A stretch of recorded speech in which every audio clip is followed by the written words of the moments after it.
Ya,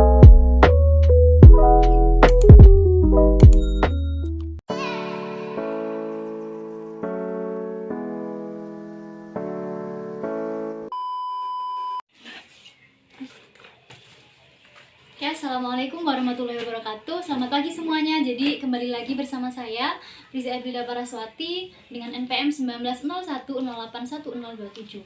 Baik, jadi pada kesempatan kali ini kita akan membahas terkait gen, DNA dan kromosom. Jadi yang akan kita bahas adalah keterkaitan antara ketiganya.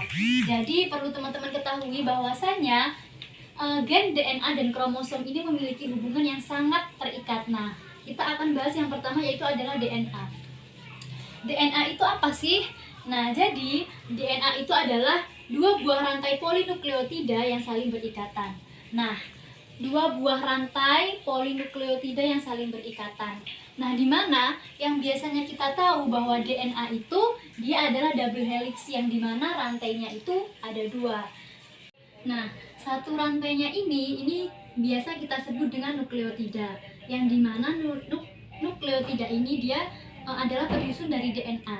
Nah, nukleotida ini dia di dalamnya itu terdapat fosfat, gula pentosa, dan basa nitrogen. Kemudian ini adalah basa nitrogen yang ada di dalam DNA tersebut. Nah, basa nitrogen ini dia meliputi ada adenin, guanin, timin, dan sitosin, yang dimana biasanya itu dia adenin akan berpasangan dengan timin, kemudian guanin itu akan berpasangan dengan sitosin. Oke, kita menuju ke materi genetik yang selanjutnya, yaitu di sini ada gen. Nah, perlu teman-teman ketahui bahwa gen itu adalah unit yang mewariskan sifat, yang dimana satu gen itu dia menyandi satu sifat. Seperti misal gini, satu gen itu disandi atau biasa disebut dengan kode-kode genetik ini, yang dimana pada DNA kode-kode tersebut itu berupa basa nitrogen. Seperti misal gini, hidung mancung itu memiliki kode AGT atau TCA. Oke guys, jadi berdasarkan pemaparan terkait gen di atas dapat disimpulkan bahwa gen itu terdapat di dalam DNA, dan di dalam untai DNA itu ada banyak sekali kode-kode dengan catatan satu kode itu membawa satu sifat.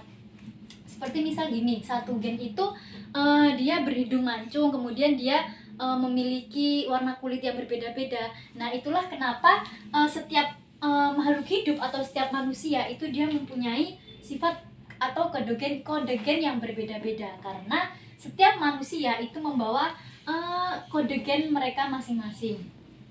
Kemudian dapat juga diartikan bahwa gen itu dia membawa materi genetik pada yang tampak ataupun yang tidak tampak pada semua makhluk hidup. Oke, jadi berdasarkan penjelasan gen dan juga DNA tadi dapat disimpulkan ya teman-teman bahwa gen itu terdapat di dalam DNA, dan DNA ini dia adalah untaian panjang. Nah, karena DNA itu panjang sekali, nggak mungkin kan ya dia masuk ke dalam tubuh kita, ini pastinya nggak muat.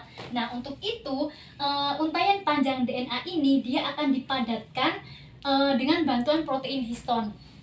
Nah, yang dimana nantinya dia akan menggulung, kemudian dia membentuk anyaman berupa manik-manik atau biasa kita sebut dengan nukleosom.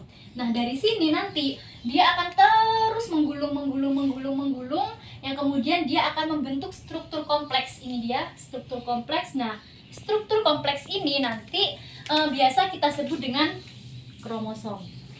Jadi intinya gen dan juga DNA itu dia berada di dalam kromosom. Contoh kecilnya gini, teman-teman tahu ini adalah jajan ciki. Nah, bungkus dari jajan ciki ini adalah kromosom. Kemudian isi dari ciki ini adalah DNA. Kemudian jika kita makan ciki ini, dia akan memiliki rasa semisal manis, asin, asam. Nah, itu adalah gen. Jadi kurang lebih seperti itu ya teman-teman. Oke, mungkin itu saja pemaparan terkait hubungan antara gen, DNA, dan juga kromosom dari saya. Nah, kurang lebihnya saya mohon maaf. Kepada Allah saya mohon ampun. Saya akhiri. Wassalamualaikum warahmatullahi wabarakatuh.